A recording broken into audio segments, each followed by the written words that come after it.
business was, I grew up in Los Angeles, and I was studying business in college and never done a school play or anything. Tom Selleck's life could have been a movie script on its own. In 1987, he secretly married under a fake name. The minister officiating the wedding didn't even know who he was. They had forgotten the marriage license and had to race to fix it before dinner. That secret wedding, however, was just the beginning of a storm. Over the years, Tom would face a series of crises: a high-profile water theft scandal, a helicopter crash on set, and a son who spiraled into addiction. By 2025, Tom publicly admitted on live television that he might lose everything he had built. From the outside, he seemed to have it all: fame, fortune, and the admiration of millions. But behind closed doors, his life was a web of challenges and personal battles. This is the story of a man who reached the pinnacle of success, only to watch it slowly unravel. It is a tale of ambition, perseverance, heartbreak, and redemption. What follows is not just a biography, but a journey through triumphs, mistakes, near-death experiences, and moments that tested his resilience.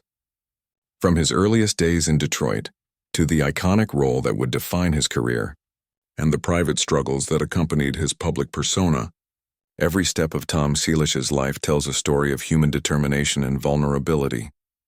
Tom Selleck was born on January 29, 1945, in Detroit, Michigan, into a family that valued hard work and determination.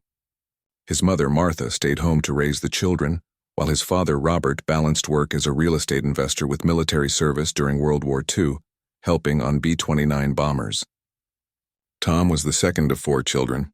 His older brother, Bob, arrived in 1944, followed by siblings Martha and Daniel. The Selleck household in Detroit was bustling, filled with the constant hum of factories and the challenges of city life.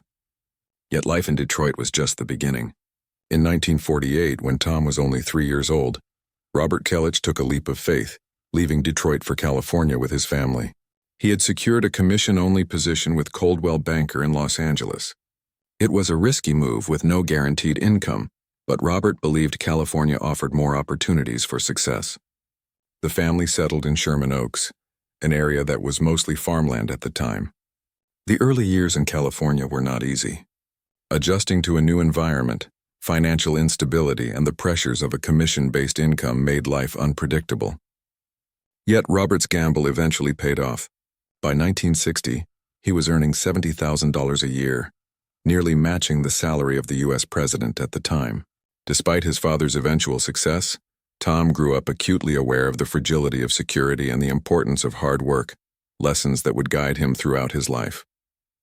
Growing up in California, Tom's height made him stand out, and not always in a positive way. Eventually reaching 6'4", he towered over his classmates, which brought attention but also feelings of awkwardness and isolation. Yet he found ways to channel his differences positively. Sports became his refuge. He joined the basketball team at Grant High School, where his height, coordination, and determination made him a formidable player. Baseball was another outlet, allowing him to develop discipline and teamwork. Despite these successes, life was unpredictable. At 17, Tom experienced a near-fatal accident that would leave an indelible mark on him. Riding with 2 friends down the treacherous curves of Mulholland Drive in his mother's red Chevy Corvette, the car lost control, went airborne, and crashed. They survived, but the accident was severe enough to become the opening chapter in his 2024 memoir, You Never Know. The experience instilled in him a deep sense of caution and an appreciation for life's fragility. Even as his father's career flourished, the early years were marked by financial struggle, forcing Tom to work part-time jobs to contribute. These formative experiences of near tragedy and perseverance shaped the resilience that would define his approach to both personal challenges and his career. Tom's ambition extended beyond athletics. He dreamed of attending the University of Southern California, USC, but financial constraints and initial lack of scholarship made him take a detour through Valley Junior College. Working part-time in a clothing store, he balanced academics and responsibilities at home. During this time, he also pursued acting classes, showing a willingness to explore new paths despite never having performed in a school play. In 1965, his persistence paid off. He was finally admitted to USC. He joined the basketball team but struggled to make a mark, scoring only 4 points in 7 games his first season and none in the following. Even so, he gained valuable lessons in discipline and teamwork. To support himself, Tom took side jobs, including working as a campus representative for United Airlines. A particularly pivotal moment came when fraternity friends encouraged him to appear on The Dating Game in 1965 and again in 1967. Though he lost both times, the exposure led a casting agent to offer him an audition for a Pepsi commercial, which he landed. Dunking a basketball on camera while overindulging in Pepsi, he earned $1,000, a modest sum that opened the door to his first offer from 20th Century Fox. This period illustrates how setbacks, small victories, and chance opportunities intertwined to launch the trajectory of his career. In 1967, Tom's life was interrupted by the Vietnam War draft. Instead of facing deployment overseas, he enlisted in the California National Guard's 160th Infantry, committing 6 years of service from 1967 to 1973. Rising to the rank of sergeant and later achieving second lieutenant status after training at the California Military Academy, Tom balanced military duty with his acting ambitions. He even responded to the Watts riots in Los Angeles, experiencing firsthand the volatile social climate of the era. While serving, 20th Century Fox dropped him, underscoring the sacrifices required to maintain obligations outside Hollywood. Nevertheless, he kept his uniform ready, prepared for deployment during auditions and film opportunities, demonstrating remarkable dedication and resilience. The years of service forged discipline, leadership, and a capacity to navigate crises, qualities that would later define his professional approach. Returning to acting, Tom trained under Milton Katselas at the Beverly Hills Playhouse. The training was intense and often described as cult-like. Students were expected to stand and applaud upon Katselas's entrance, endure harsh criticism, and perform extreme exercises to evoke real emotion, including simulated acts of self-punishment to feel rage. Some called the methods abusive, others brilliant. Tom endured, driven by a desire to succeed. During college and early training, he supplemented income with modeling, including for Salem cigarettes, which later became a public controversy during his Magnum PI fame. Simultaneously, his experiences on The Dating Game left him questioning his fit for on-screen charm. Despite repeated embarrassment, these challenges strengthened his resolve and opened doors to auditions and small roles that ultimately paved the way for his breakthrough. Tom's first significant break came in 1969 with Judd for the Defense. Yet his career continued to be a roller coaster. On another show, he was fired simply for being too tall, 6'4", as directors struggled to frame scenes with him. From 1974 to 1979, he appeared in 6 episodes of The Rockford Files as Detective Lance White, but clashes with star James Garner over character tone and scene execution created tension on set. In 1972, filming Daughters of Satan in the Philippines exposed him to dangerous working conditions, including a fire that caused minor burns. In 1976, a brief stint on Charlie's Angels ended abruptly because his height clashed with the show's visual dynamics. Financially strained, Tom often wore the same suit to every audition, yet he never wavered in his determination. These years, marked by rejection and low-paying roles, honed his persistence and adaptability, qualities crucial for his later success. Tom almost walked away from the role that would define him, Magnum PI. The initial script portrayed Magnum as a cartoonish James Bond figure, replete with gadgets, a hang glider, and exaggerated action. Tom rejected this version, insisting the character needed humor, authenticity, and relatability. Producer Donald Belisario agreed to rewrite the script mid-production, a decision that delayed filming and unnerved CBS executives but ultimately saved the show. Magnum PI became a massive success, and Tom's input transformed a potentially shallow character into an enduring cultural icon. His insistence on realism and safety extended beyond performance. He fought for proper safety measures on set, including backup helicopters and trained coordinators after a helicopter crash killed a cameraman during filming. While still married to Jacqueline Ray, Tom met Gilly Mack, a British actress performing in Cats on the West End. The media speculated about an affair, though Gilly was unaware of Magnum PI and had never seen the show. Their relationship grew quietly, marked by dinners and private moments away from the tabloids. Tom's divorce from Jacqueline in 1982 fueled speculation, with the public constantly linking Gilly to the split. Yet their connection endured despite relentless media scrutiny. In 1980, Tom nearly became Indiana Jones.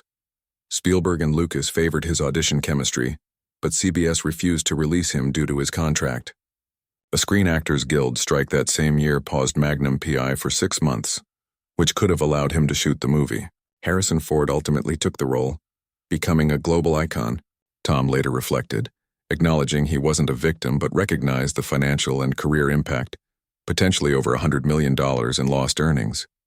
The helicopter crash in 1980 claimed the life of 33-year-old cameraman Robert Vander Carr.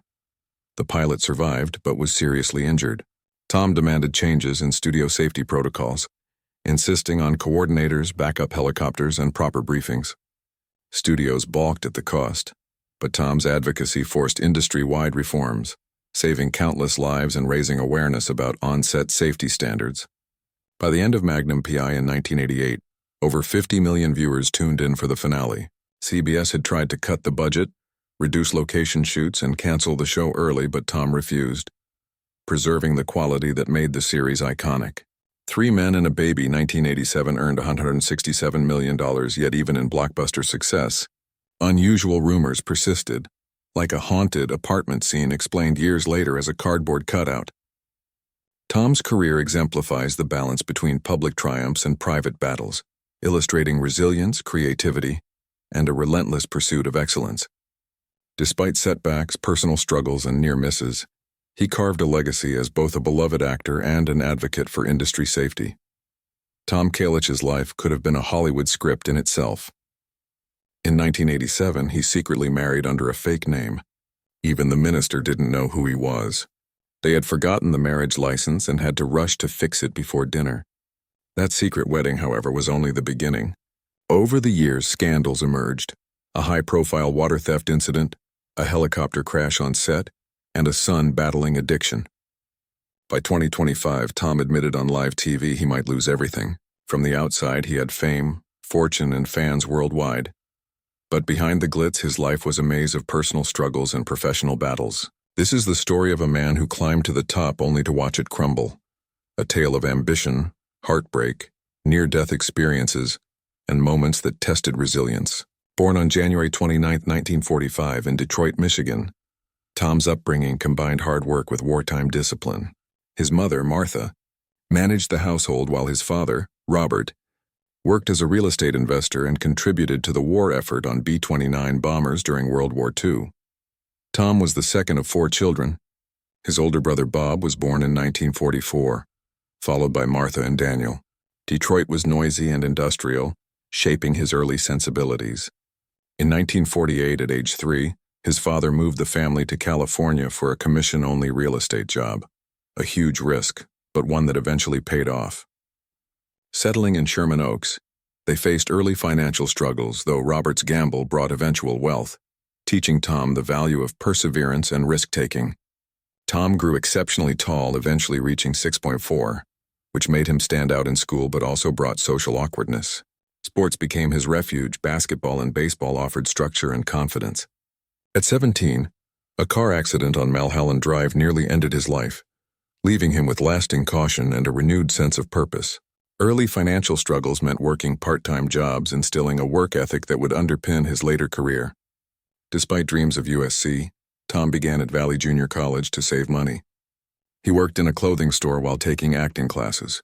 Eventually, in 1965, he joined USC, playing basketball with limited success. Side jobs like a United Airlines campus representative and a Pepsi commercial led to his first 20th Century Fox opportunity. Even failed appearances on The Dating Game indirectly opened doors, illustrating how setbacks often preceded opportunity. The 1967 Vietnam draft saw Tom enlist in the California National Guard's 160th Infantry for 6 years. Rising to second lieutenant, he even responded to the Watts riots. While serving, Fox dropped him, but Tom kept his uniform ready, balancing military duty with auditions, a testament to his discipline and perseverance. Back in acting, he trained under Milton Katselas at the Beverly Hills Playhouse. The program was grueling, sometimes abusive, but shaped his craft. Modeling for Salem Cigarettes supplemented income, later creating media scrutiny. Early TV embarrassments, such as The Dating Game, challenged his confidence but taught resilience. 1969 brought Judd for the defense, though height issues and typecasting limited opportunities. Rockford Files, 1974 and 1979, saw clashes with James Garner over character tone. Filming Daughters of Satan, 1972, in the Philippines involved unsafe conditions, while a brief Charlie's Angels role ended due to height conflicts. Financially strained, Tom still pursued every chance, wearing one suit to all auditions. Initially hesitant about Magnum P.I., Tom insisted on humor and realism over a cartoonish Bond-style script. Belisario rewrote the show mid-production. Tom also advocated for safety after a helicopter crash killed a cameraman, influencing industry standards. Magnum P.I. became iconic, blending action, humor, and authenticity. While married to Jacqueline Ray, Tom met Jilly Mack in 1984. Media speculated about an affair, though Jilly was unaware of Magnum P.I. The divorce from Jacqueline in 1982 fueled rumors. Their private dinners and quiet relationship persisted despite tabloids. In 1980, Tom nearly became Indiana Jones, but CBS refused to release him due to contract obligations. A Screen Actors Guild strike paused Magnum P.I., closing the window. Harrison Ford took the role, becoming a global icon, a decision that potentially cost Tom over $100 million. The helicopter crash in 1980 killed cameraman Robert Vander Carr. Tom demanded studios implement proper safety measures, including backup helicopters and trained coordinators. His advocacy set new industry standards, protecting future crews. Magnum P.I. finale in 1988 drew 50 million viewers. CBS tried budget cuts and early cancellation, but Tom preserved the show's quality. Three Men and a Baby, 1987, earned $167 million.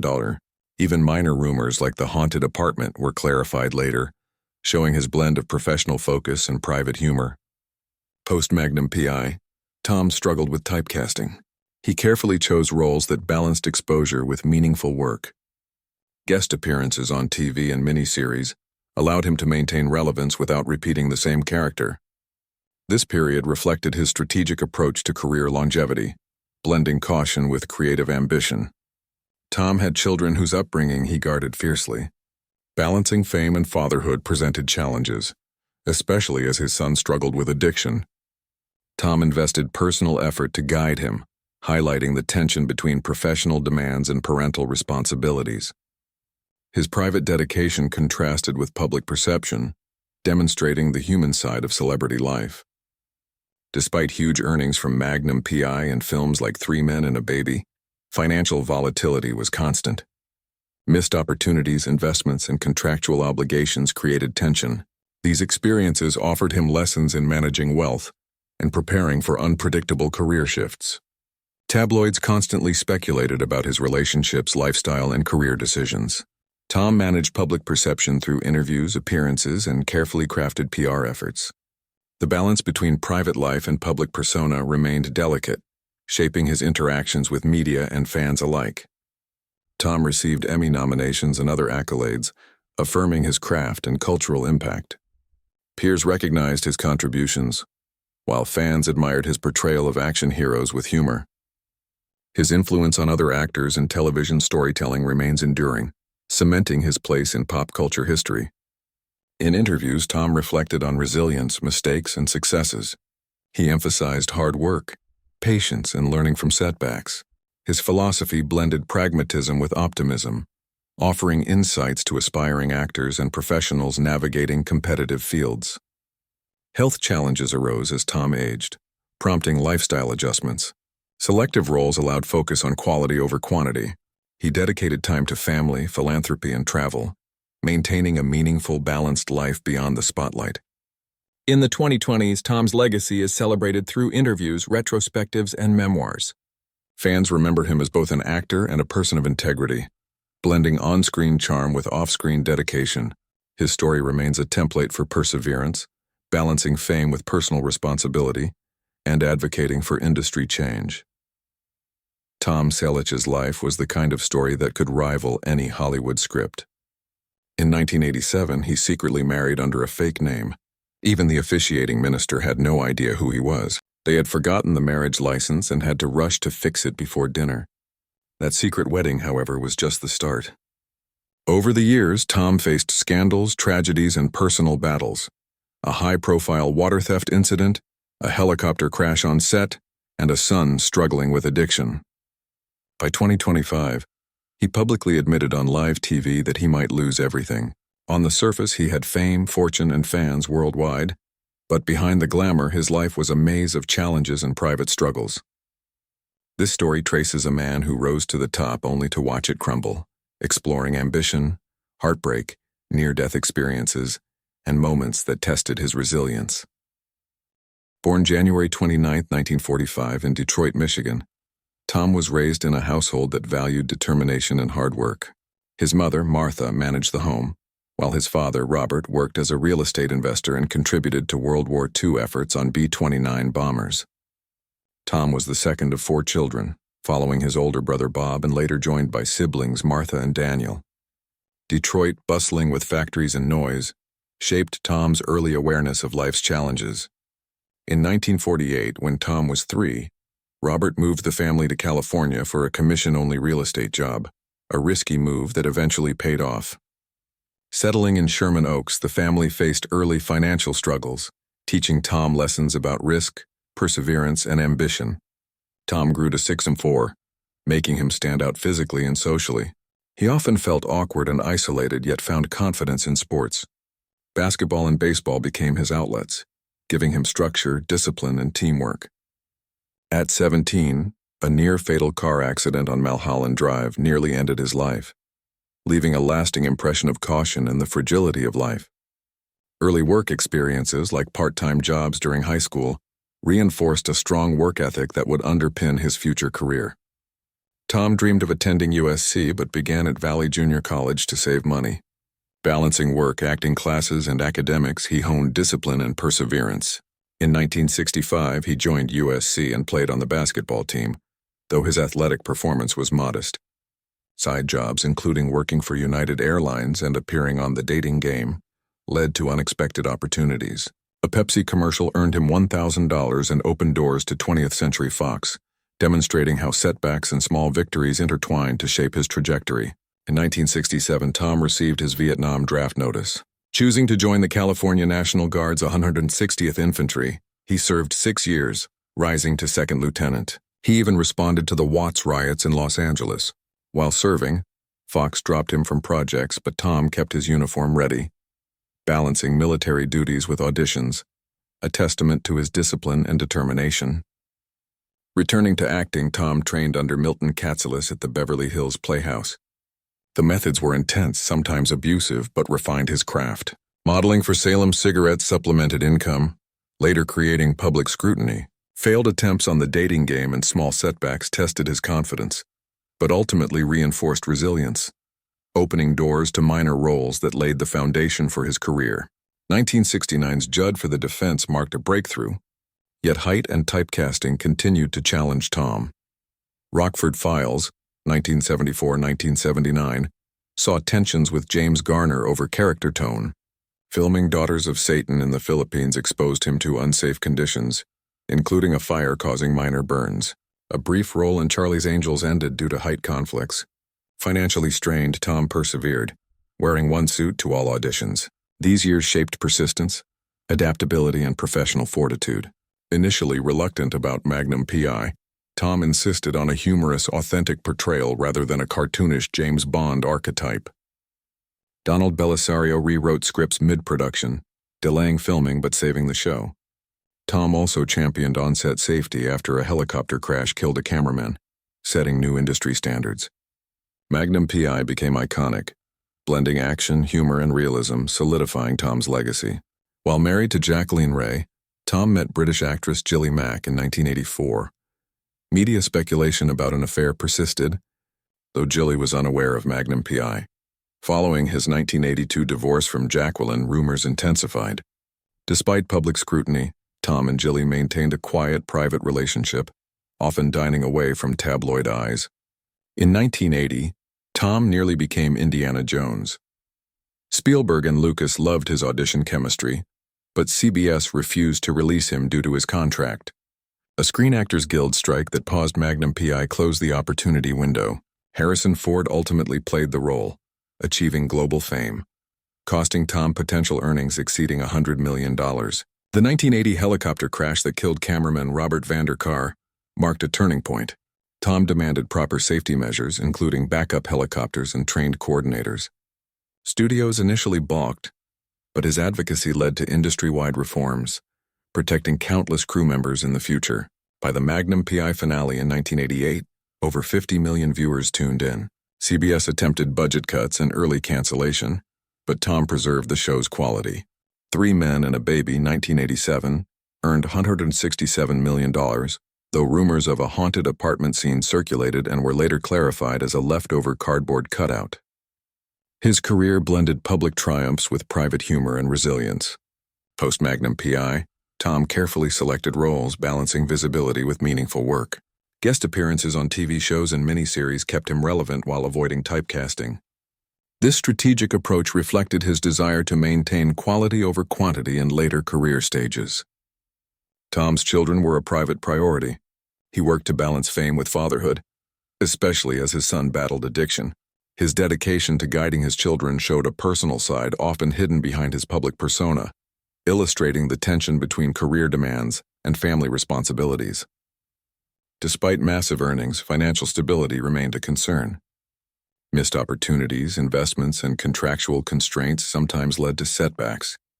Tom's experiences highlight the volatility of celebrity wealth and the need for careful financial planning. Tabloids and paparazzi constantly followed Tom, speculating about his relationships and lifestyle. He managed public perception through interviews, selective appearances, and controlled media narratives, balancing privacy with fame.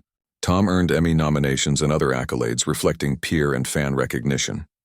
His influence on television storytelling and pop culture remained significant, inspiring future actors and maintaining a lasting legacy.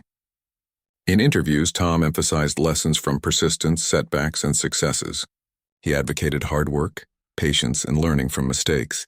His philosophy served as guidance for aspiring actors and professionals in competitive fields. Age brought health challenges and lifestyle adjustments. Tom selectively accepted roles, focused on family, philanthropy, and travel, maintaining balance beyond the spotlight. By the 2020s, Tom's legacy was celebrated through interviews, retrospectives, and memoirs. Fans remember him as both an actor and a person of integrity. His story exemplifies perseverance, balancing fame with personal responsibility, and advocating for industry safety.